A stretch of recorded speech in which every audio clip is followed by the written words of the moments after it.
we want to take a moment to note the passing of Don Cornelius, the creator of Soul Train. He died today in Los Angeles at 75 and apparent music, suicide. Soul Train wasn't just a TV show. It was a whole vibe. Bright lights, smooth moves, and legendary music filled every episode. It brought black culture, soul, and style into America's living rooms every weekend. But behind the smiles and dance lines, not everything was perfect. In fact, there was one moment so wild, so unexpected that producers didn't want to see it at all. This wasn't just a blooper. It shook the show to its core. Some say it even played a part in its downfall. So, what really happened on that stage that day? Why was the show canceled? And why did it never air again? Join us as we dig into the infamous scene Soul Train tried to hide, the chaos it caused behind the scenes, and how it changed the future of the show forever. The beginning of a cultural movement. Soul Train wasn't just another TV show. It was something special. A true celebration of black music style and culture. It all started in Chicago. Back in the mid-1960s, a local TV station, WCIU, began airing dance shows like Kitty Go and Red Hot and Blues. These shows were a hit, especially the one with mostly African-American dancers. That's where the idea for Soul Train began to take shape. Arguing Soul Train was to American band what champagne is to seltzer water. Don Cornelius, who worked at a Chicago radio station, was also hosting live music events at local high schools. He called these events the Soul Train. The crowd loved it, and so did Cornelius. He believed that black music and talent deserve a place on television, and soon that dream came true. With a small budget and black and white cameras, Soul Train premiered on WCIU on August 17, 1970. It was a live afternoon show. The first episode featured Jerry Butler, the highlights, and the emotions. Even though it was simple at first, it had heart, and that's what made it work.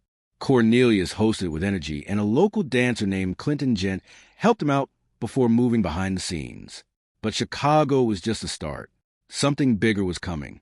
But before we talk about that, let's take a closer look at the host who gave life to the show that changed everything.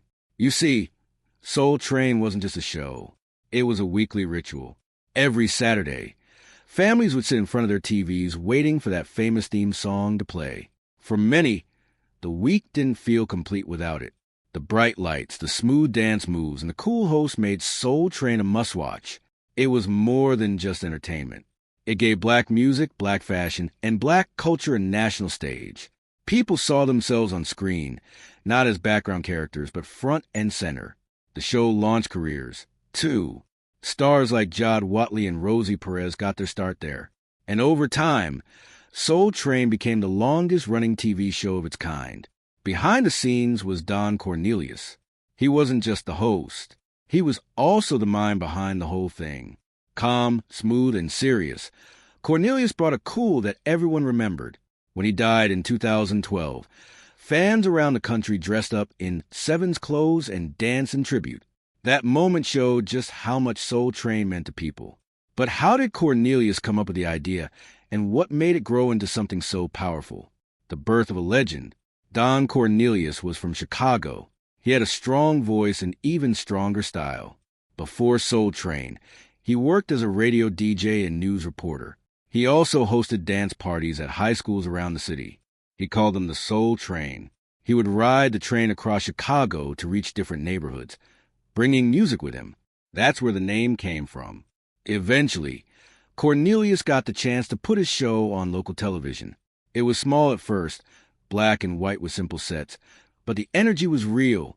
The dancers brought life to every song, and viewers at home felt like they were part of something new.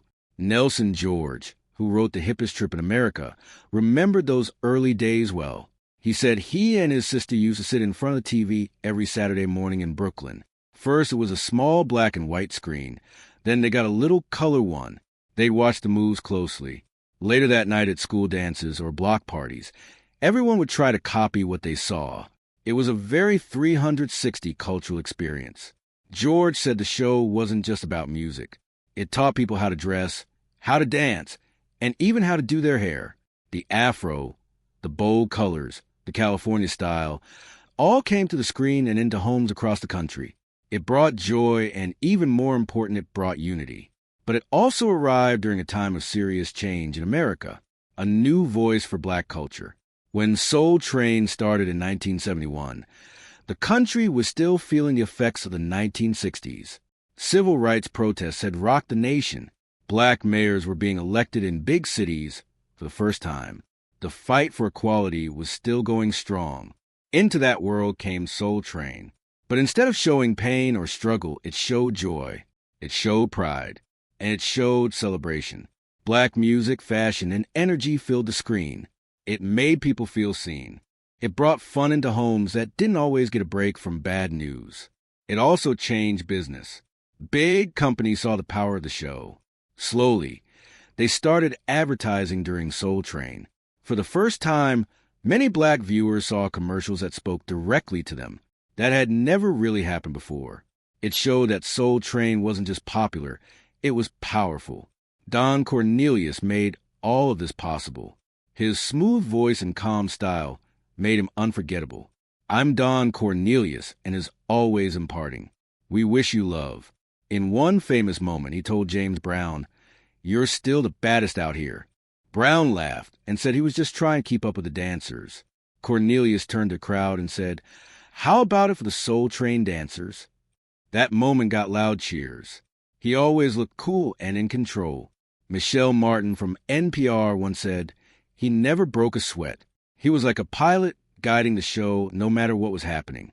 From local hit to national icon, because the show did so well in Chicago, Cornelius wanted to expand.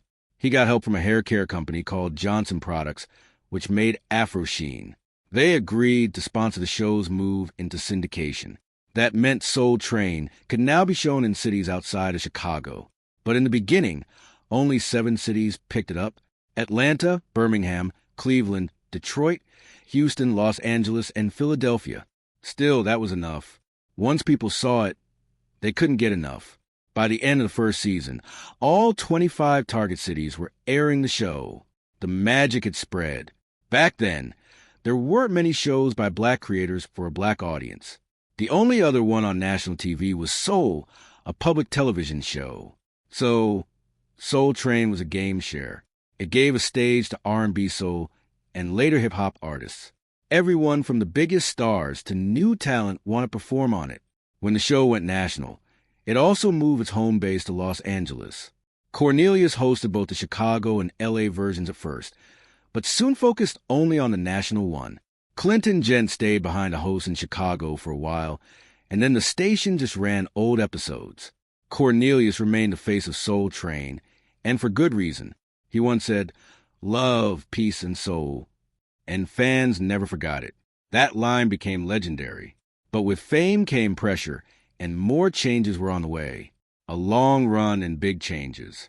From 1971 to 1993, Don Cornelius hosted every single episode of Soul Train except one. That one episode was hosted by Richard Pryor at the end of season 4. But for the rest, Cornelius was always there, smooth, calm, and always in control. In the mid-1980s, the show made a big move. Tribune Entertainment took over the syndication deal. That meant they were now responsible for getting the show on air in more places. Cornelius stayed on as the host and creative leader, and the show kept growing. But after 22 seasons in 1993, Cornelius stepped away from hosting. He still worked behind the scenes, but others took the spotlight for a while. Different celebrities hosted the show. Then in 1997, a new host arrived, comedian Mr. Clark. After him came Shiamar Moore in 2000, and then Dorian Gregory in 2003. These changes gave the show a fresh feel. But some fans miss Cornelius. He had a way of connecting with the audience that was hard to replace. Still, the show kept going, always bringing music and dance into people's homes. Speaking of which, Don Cornelius wasn't just a host. He was the brain behind Soul Train. Don Cornelius had a vision. He had a deep voice, a smooth style, and a sharp business mind. What made him different was how closely he understood the streets and the needs of black people in America. As one writer, Hanif Abdul Rakib, said, Don had an eye towards the streets, and so therefore he had a distinct understanding of the needs of black folks. Everything about him was cool, His baritone voice, his afro, and his confident look gave Soul Train its hip factor. As author Erica Blunt Denwar explained, Soul Train had the hip factor, and mostly because Don was so hip. Cornelius didn't just want to entertain. He wanted to own something big. In 1971, Soul Train moved to Los Angeles and began airing across the country. That made Don Cornelius one of the first black men to own and produce a nationally syndicated TV show. He had a choice: grow fast or grow smart. According to Abdur, Don's thinking was simple. How can I keep this mine? Not every city aired the show at the same time.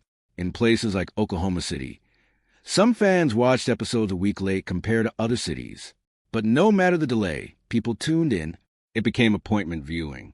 One fan, Peter Murray, recalled watching with his whole family in Vermont. In a mostly white town, Soul Train gave him a sense of connection. He said, to be able to see others that looked like us was truly a beautiful experience. If you missed it, you missed out. Everyone had something to say about it on Monday. One of the most loved parts of Soul Train was its dancers. The dancers stole the show. They were young, stylish, and full of life. These weren't trained professionals. They were regular kids picked from the crowd. They brought their own moves, their own clothes, and their own spirit to the dance floor. Erica Blunt Denwar put it best. There was nothing like Soul Train on TV, where just regular kids were the stars. These kids were from the neighborhood. Kids who hung out at rec centers and danced with friends. Suddenly, they were on national TV showing their moves to millions. Soon, people were lining up around the block just for a chance to be on the show. Dancer Cheryl Song said it was her way of expressing herself. It was so freeing to be able to dance and feel the music, she shared. And she wasn't the only one who felt that way. Randy Thomas, another dancer, said the show gave people a foot in the door of the entertainment world. Don gave professional artists a mainstream platform and unprofessional dancers a place to be themselves. He explained even the fans noticed. Cheryl's song became a favorite. Her long hair almost touched the floor, and her dancing stood out every week. Viewers tried to copy her moves at home. The dancers became stars in their own right. Monique and Mo Chambers, also a dancer, said the team became like family. We would clown and just have a good time, she said. On screen, it looked like a big stage, but it was smaller than people thought. Full Force member B-Legged Lou visited and said, the set is not as big as I thought it was, but everybody's rocking and rolling. These dancers brought energy, passion, and creativity. They made Soul Train more than just a music show. It was a full experience. And with that came unforgettable performances, music that touched the soul. The stage of Soul Train became home to some of the greatest names in music. From Arthur Franklin and James Brown to Outkast and Mariah Carey, everyone wanted to be on the show.